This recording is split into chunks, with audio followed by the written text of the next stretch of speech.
হাতে বাইক যাওয়ার জ্বালায় হাতে হৌর বাইক গেছে বেড়াইতো যাও হুদা বাইক খালি যাও খাওয়ায় তো কয় এই জ্বালা আয় যাও খাইতে খাইতে ভিতরটা তামা করে লাইছি হৌর বাইক গিয়ে দিই কুদু সিন্নি টিন্নি খাওয়ান যায়নি গিয়ে দেখছে যে দিছে যাও হৌর বাইক গেছে পরে শুরু করছে যাও দিয়া তো যাও দিয়া যখন দিছে তো বাইক যেই যাওয়াটা জ্বালায় হৌর বাই তাইলাম সেই যাও দিয়ে ভাই হৌর বাই তো শুরু হয়েছে তেমনি ঠেলা দিয়া কইছে নিহি খায়েঙ্গে ওই নিহি খায়েঙ্গের লগে যে আঙ্গুলের মধ্যে যে কুতুর লাগছে এটা মুখ দিয়ে দেখে মিডা লাগে এত মনে মনে কি তারা যাও মনে করে ঠেলা দিয়ে দিলাম সিন নিয়ে না আনারস ফাইকা গেলেগা একদিনের তো 2 দিন রাখবা এরপরে ফসা ধরবো আমরা যদি না আনি কাডল ফাইকা সারলে তারা না খাইয়া যদি থাকবো আমরা যদি না আনি তখন তারা কী করবো ফেস কুলে 1 বছরের আরেক বছর রাহন জানা এটি খাওয়ন লাগবে আমরা যখন এরপরে আনতাম না যাও কেউ তো আমরা রয়ে গেলে আমরা রান্নাম কিনতাম এরপরে ইন্ডিয়ার তারা কাটা তারের বেড়ার কাছে আইয়া তোমরা ডাক দিব দুলা ভাই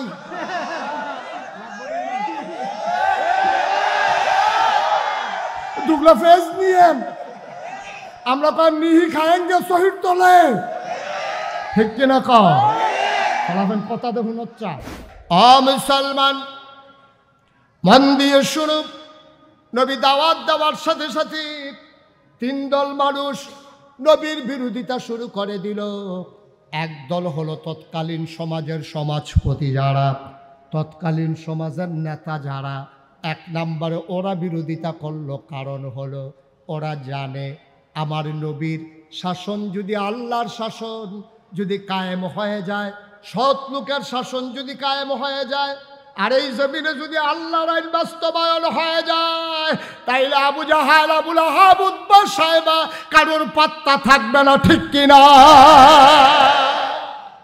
এজন্য 1 নম্বরে দাঁড়ালো ওরা যারা তৎকালীন সমাজের নেতা ছিল 2 নম্বরে বিরোধিতা করলো কারা যারা টাকাওয়ালা কোটি কোটি টাকার মালিক ছিল তারা বুঝে ফেলেছে যদি দিন কায়েম হয়ে যায় শতকরা 2.5 টাকা হারে কেউ ইচ্ছা করে জাকাত দিলে দেবে নাইলে তার থেকে জাকাত আদায় করা হবে সুতরাং সে বুঝে ফেলছে এত মেহনতের টাকা ইসলামের নাম দিয়ে আমার কাছ থেকে নিয়ে যাওয়া হবে এই জন্য তৎকালীন পুঁজিপতি টাকাওয়ালা যারা তারা ঘোষণা দিয়ে দিল টাকা নাও ইসলাম থামা ঠিক কিনা কন এখনো একটু কথা কয়েন আপনি কিন্তু 2-3 বার কথা কইছেন আমি দেখছি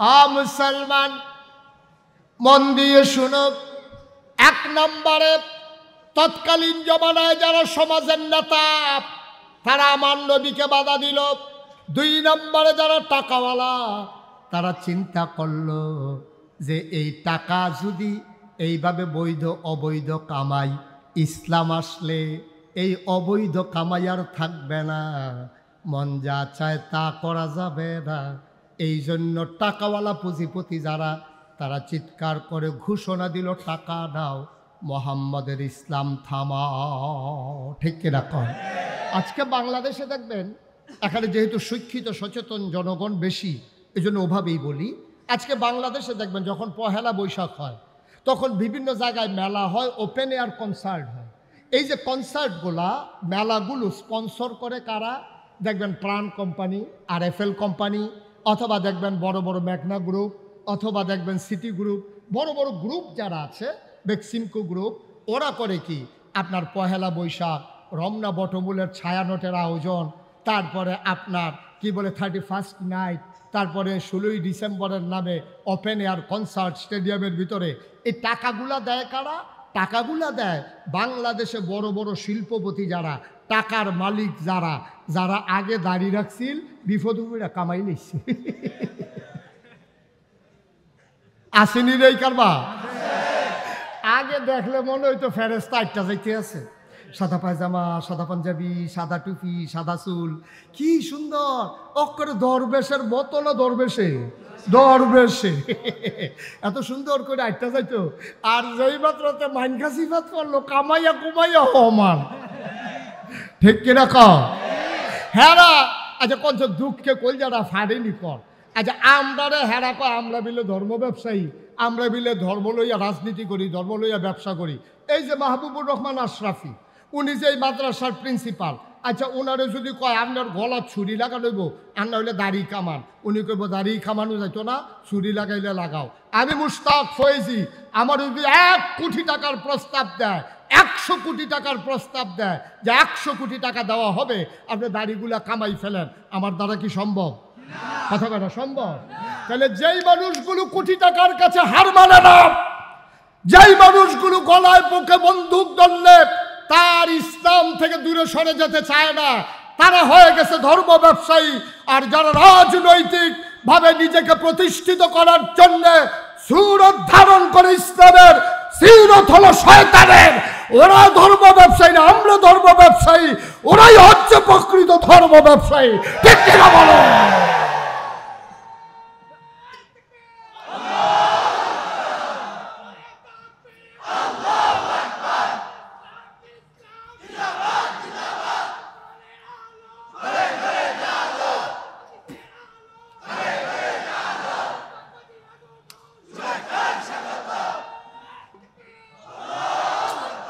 সবাই পড়ে না আমিন, জুড়ে পড়ে না আমিন। তাহলে রেজাল্ট কি দাঁড়ালো? রেজাল্ট দাঁড়ালো আল্লাহ তাবারক ওয়া তাআলা ১৫০০ বছর আগেই জানতেন এই কারবার যে হবে। তোমরা সুরত ধরবা একরকম, সিরত নেবা আরেক রকম। এজন্য আল্লাহ বলছেন ওয়ালা তুতিল কাফিরিন ওয়াল মুনাফিকিন, কাফের মুনাফিকদের অনুকরণ করা যাবে না, যাবে না, যাবে না। ঠিক কিনা কও? এই পথে আমরা যেদিন এসেছি, যেদিন আল্লাহকে আল্লাহ বলে মেনে নিয়েছি, নবীকে নবী বলে মেনে নিয়েছি, যেদিন বিশ্বাস করেছি এই জীবন থেকে একদিন হারিয়ে যাওয়া লাগবে, আর ওই জীবনটা শুধু যেমন তেমন জীবন না, সেখানেই হবে আসল ফায়সালা। সেই দিন থেকে দৃঢ় মনোবল নিয়ে, অটল পাহাড়ের মতো অবিচল আস্থা নিয়ে আমরা বিশ্বাস রেখে এগিয়ে যাচ্ছি। এই পথে চলতে গেলে এ পথ কখনো কুসুমাস্তীর্ণ নয়, এ পথ কণ্টকাকীর্ণ। এ পথে চলতে গেলে কাটার আঘাতে রক্তাক্ত হওয়া লাগবে, রঞ্জিত হবে পিচ ডালা পথ। এটা জেনে জেনেই আমরা এ পথে এসেছি। আমরা জানি এ পথে আসতে গেলে মামলা হবে, হামলা হবে, জেল জুলুম নির্যাতন হবে, প্রয়োজনে জীবন দেওয়া যাবে, ঈমান দেওয়া যাবে না। রাজি আছো কিনা? হাত তুলে দেখা।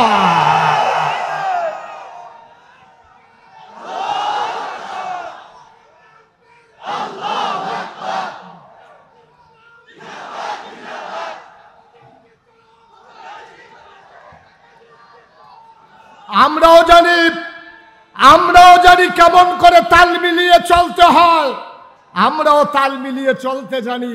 কিন্তু আমরা বিশ্বাস করি এই দুনিয়ায় ফুলের মালার কোনো দাম নাই, কবরে যদি হয় জোতার মালা। ঠিক কিনা বলো? আর এই দুনিয়ায় যদি টিটকারি হয়, মস্কারা হয়, গুম হয়, নির্যাতন হয়, নিপীড়ন হয়, মামলা হয়, হামলা হয়, ফাঁসি কাস্টে ঝুলতে হয়, বিশ্বাস আছে যেদিন কবরে যাব অপেক্ষা করছে আমাদের জন্য ফুলের মালা। ঠিক কিনা বলো? সুতরাং দুনিয়ায় ছেলেরা বসাও, তারা চুপ করে বসাও, তা কায়দা ভাইয়া লাইছে বালা।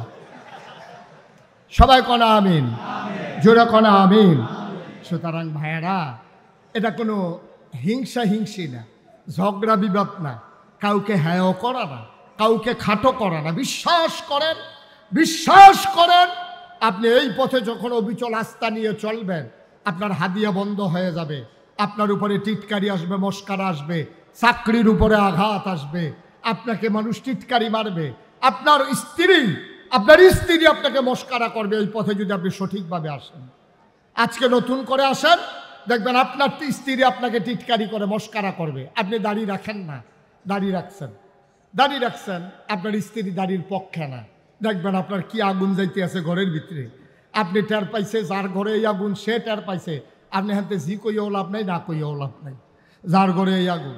এখন তো দাঁড়িয়ে রাখছে, তো হুজুরের ওয়াজ শুনে, 5 ওয়াক্ত নামাজ পড়ে, দাঁড়িয়ে রাখছে, পাঞ্জাবি গাও দেয়, টুপি পাতা দেয়া নেই, তার বউয়ে কি একটা কারবার চাইতে আছে ঘরটার ভিতরে, একটা আগুন জ্বলতে আছে, এর ভিতরে দিয়া হ্যাঁ তার শালিয়ে ফোন দিছে, আপা কেমন আছো? কই কি এর বালা, নমুনা খারাপ।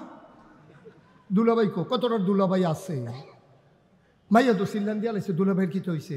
কতটা দুলাভাই হুজুর না, দুলাভাই বলে হুজুর হয়ে গেছে না। দাড়ি রাখলো কেড়ে, টুপি মাথার দিল কেড়ে, দুলাভাই এখন হুজুর হয়ে গেছে গা, তাই দুলাভাইয়ে নাই। নাউজুবিল্লাহ কইতেন না? জোরে বলবেন না নাউজুবিল্লাহ? তাইলে বিরোধিতা করলো কয় দল? এক নম্বরে যারা রাজনৈতিক নেতা, দুই নম্বরে যারা ছিল পুঁজিপতি টাকাওয়ালা। আজকেও বাংলাদেশে ওই যে বললাম পহেলা বৈশাখে 31st নাইটে 16ই ডিসেম্বরের বিজয়ে তারা টাকা দেয়, পয়সা দেয়, কোটি কোটি টাকা কনসার্ট আয়োজন করে, স্পন্সর করে।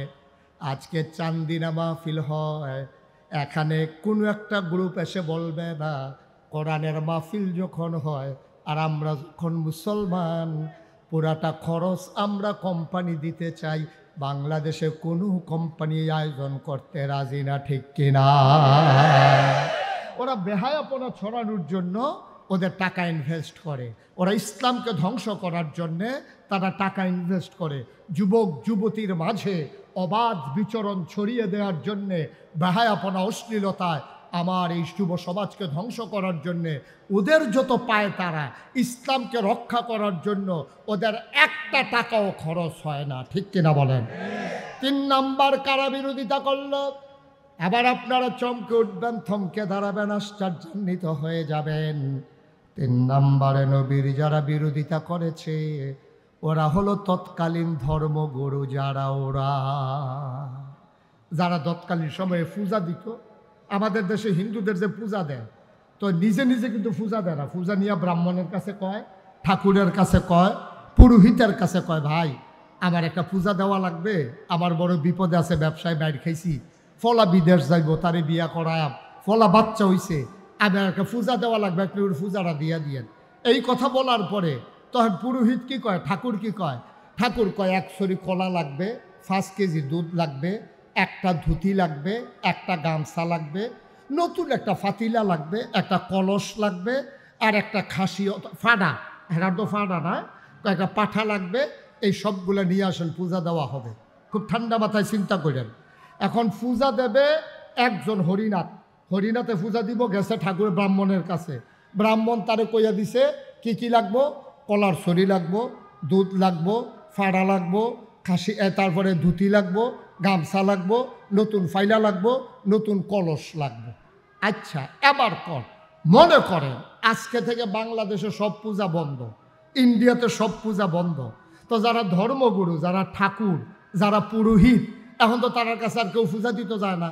তো পূজা দিতে না গেলে তার কলার ছড়িও শেষ, তার 5 কেজি দুধও শেষ, ফাড়াও শেষ, গামছাও শেষ, তার ধুতিও শেষ, তার নতুন কলসও শেষ, ফাইলাও শেষ। এবার আপনারা কোন এই ব্যাহতার কি বাংলাদেশও আছে যে আপনি কইবেন পূজা বন্ধ আর ব্রাহ্মণ ঠাকুরেরা কইবে কোনো সমস্যা নাই, বন্ধ করে দাও? এটা মেনে নেবে না। তারা চাইবে পূজা চলুক, তাইলে আমাদের ইনকামের পথ খোলা থাকুক।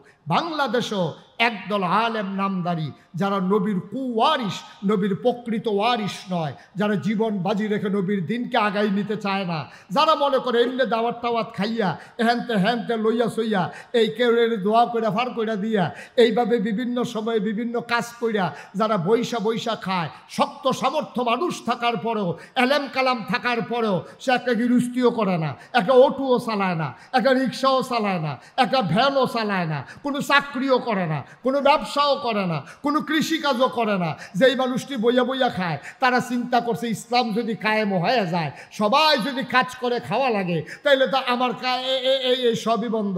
এই সবই বন্ধের জন্য তৎকালীন জমানায় একদল ধর্মগুরু যারা, তারা নবীর বিরোধিতা করেছে, ঠিক কিনা বলো? আজও এই বাংলাদেশের একদল মুসলমান